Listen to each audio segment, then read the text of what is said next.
Shalom. We're turning a corner this week in more ways than one.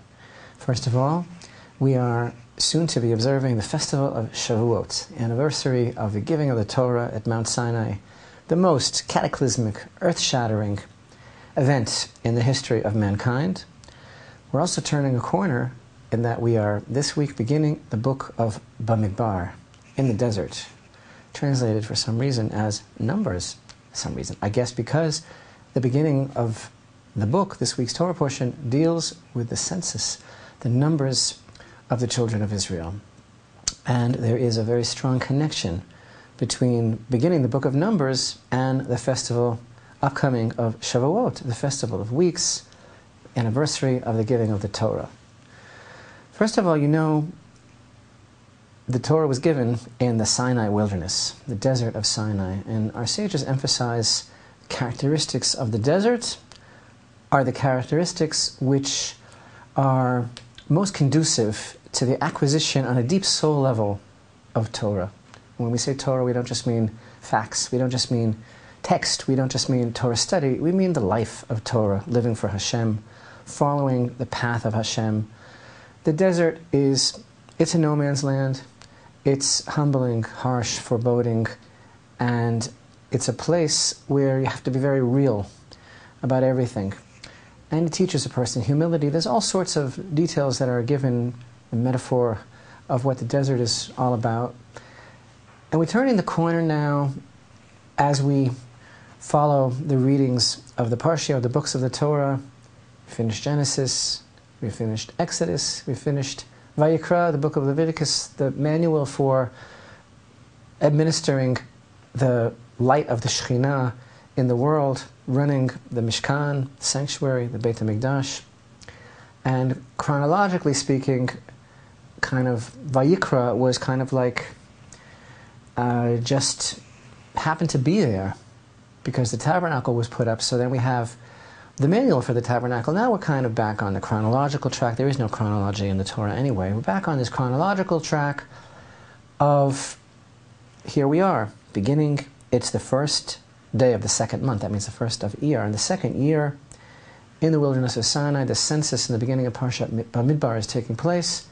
And for all intents and purposes, as far as we know, people of Israel are poised on the edge, getting ready to enter into the land of Israel. That was the case up until the debacle, what happened soon in Parshat Shalach. But as far as we're concerned right now, we're ready. We have the Torah, and we are ready to go into the land of Israel. And you know that when we read the Torah, when we study the Torah, it's not about then, it's about now. Major principle in Torah study, if you're real about it, is that we are not reading about other people's lives. We're never tired of emphasizing that we are reading about our own lives. So it's all about tikkun, it's all about fixing, it's all about getting it right. This generation that we're going to be reading about, the generation of the desert, is a complex one, full of all sorts of personality conflicts and all sorts of extremes. It was a generation that was very holy, very close to Hashem, very dedicated, very elevated. And at the same time, it was a generation that was constantly repeating the same mistakes, constantly falling into the same pitfalls and repeating the same foibles. It's a theme. The generation of the desert, called a generation of knowledge. They were very special people, but they rose to their greatest level of incompetence, unfortunately, and did not enter into the promised land, but their children did. And so here we are now, beginning the book of Numbers, a few days before the festival of Shavuot, again, poised to take our place in the continuum of Jewish history. Can we get it right this time? Can we go into the land of Israel, even those of us that are physically in the land of Israel, can we do it this time? Can we get it right? Can we make the acquisition? Can we embrace the Torah and come into the land with our heads up high and really possess it as we are supposed to, avoiding the mistakes of the generation of the desert that we will be learning about in great detail as the book unfolds and as we continue. But here, for now, in the desert, let's talk for a moment about exactly where we are. on the eve of the festival of Shavuot, you know, there's no coincidence in the Torah, and everything is perfectly arranged and timed. So you might be disappointed that coming up to Shavuot, the majesty, the grandeur of the Sinai revelation, the giving of the Torah, the parsha that we are about to read now, just days before the giving of the Torah, the anniversary of Shavuot, that we will be reliving, and hopefully our goal will be to really receive anew, on the deepest level of acquisition of our soul, the Torah for ourselves. And what are we reading this Shabbat? Parshat BaMidbar. First section of the book of Numbers. And some people have said to me, frankly, it's a little boring. Census in the wilderness, a lot of names, a lot of numbers, got some family issues here, some delineation of the responsibility of various families, of what they are responsible for carrying of the tabernacle parts, and that's about it. There's one phrase that repeats itself a number of times that I would like to emphasize for a moment. And first of all, don't forget that our sages tell us, what's up with this counting? A lot of times in the Torah, God stops everything, counts the Jewish people.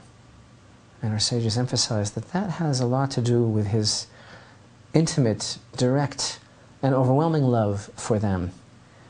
He's always going over and counting again in a very precious, cherishing way. There's something about this count that I want to point out. You know, we have here, take a census of the entire assembly of the children of Israel according to their families, according to their fathers' households, by number of the names. And in Hebrew, BaMidbar Shemot, by number of their names. Again, these are the names of the men who shall stand with you, the heads of the tribes. And then again, regarding the entire assembly, they gathered together the entire assembly on the first of the second month, and they established their genealogy according to their families, according to their father's household, by number of the names. You know, this whole counting, it was very personal. It was by name. It was each individual by name. And actually, far from commonplace or boring, this parsha is perfect. A perfect preparation for our own reliving, hopefully, soon, of the Sinai revelation and acceptance upon ourselves of Torah on the deepest soul level, to walk into the land of Israel and possess it. Because the key here is, you know, beautiful teaching, everybody knows. Our sages tell us that before birth, every child in utero learns the entire Torah. Everybody knows this, right? Every child, every soul, while yet in its mother's womb, is taught the entire Torah, and upon birth, the child is made to forget. Angel comes, touches the child forgets the entire Torah. Why? What is this telling us? It's telling us something very primordial and very, very deep about the level, pre-birth, déjà vu, of Torah knowledge in every person's soul. And by the way, this applies to every human being. So, studying Torah, going on our odyssey, our spiritual journey, looking for Hashem in our lives, looking for the truth of the Torah, we have a little bit of a divine assistance. We have a little bit of a help, because we once had this before. And so now our journey is a little bit easier. We have a little bit of an indication, a little help, because we once had it. And it's not new to us, really. We are reconnecting with what we once had. It's a beautiful idea, famous idea, this idea of reconnecting with the pre-birth Torah. But actually, the idea is even deeper, and most people don't realize it. The idea that our sages are expressing is even deeper, in that it's not just that every child knew the whole Torah before birth and then is made to forget it, so that we have to search for it and we find it. It's that the life's work of an individual is to reconnect, to relearn your particular path of the Torah. It's very personal. It's very individual. It's by name. Because every person has a different level of understanding of the Torah and a different path, and every person was actually taught a different tune, should we call it, a different beat, and that is the personal portion of the Torah. It's my Torah. It's your Torah. It's for all of us, but each one of us has a letter. And the Torah that we were taught on that level of pre-existence is the Torah that we need to find now to live, to serve Hashem. It's all in the whole, but it's also very individual. That's why in the Shabbat prayers, we say, as part of our prayer, V'tein chelkenu b'Toratecha. Grant us our portion in your Torah.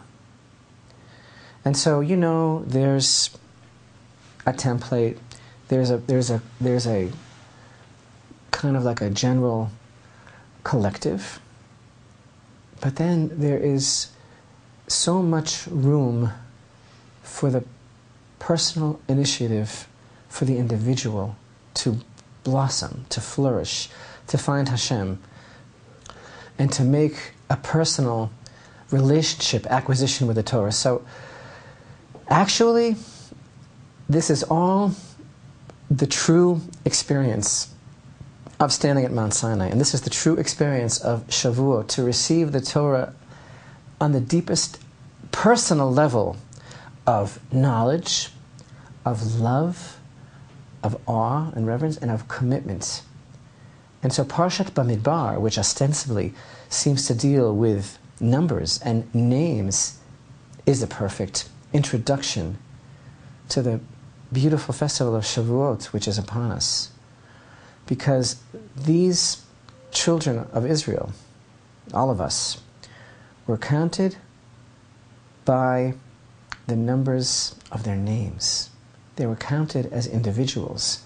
Each one is part of the nation, but each one is a total individual in Hashem's eyes, and each one finds expression of that level of uniqueness and individuality in the Torah itself.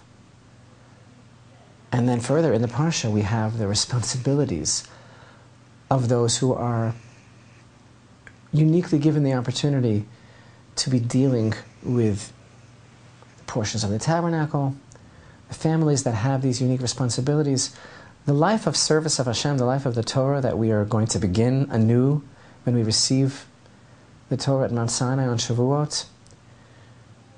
It's about accepting responsibility upon ourselves. That's the bottom line of everything. That's the greatest lesson of the Torah, is for us to realize the great responsibility Hashem is giving us. And so this is really a perfect introduction that we are reading this Shabbat, Parshat BaMidbar, in the harsh conditions of the desert. In that wilderness, we can really have the experience of encountering Hashem, facing ourselves with no trick mirrors, with no airs about it, with no false posturing. We have the ability to really come to the essence, the core of our being, ready to be a vessel, a receptacle to receive the Torah, and standing at Mount Sinai, just as we were here in the beginning of Parshat BaMidbar. We're going to be called by name. We're going to be counted by name as part of the nation, but also by name on the level of every single individual. My Torah is not your Torah, is not his Torah, is not her Torah. We all are in the Torah, a letter. It's the legacy of the nation of Israel. We all have the same responsibilities, but we also have individual, unique responsibilities. And we all have a very individual portion that's unique. And that's the one that we were taught when we were yet part of this magnificent, inutterable whole. And we have a goal, a life's journey, a spiritual odyssey here in this world to reconnect with that individual level of Torah and to keep it and to treasure it and to walk with it so that we become again part of the whole of the nation of Israel, so that we're worthy of standing up and being counted, so that we take the Torah into the land of Israel and possess it. And we have the opportunity this time, as we begin the book of Numbers, to realize that we do have the responsibility, and we're being called by name to get it right this time, to go into the land of Israel, to avoid the mistakes of the generation of the desert, to go into the land, receive the Torah, inherit it.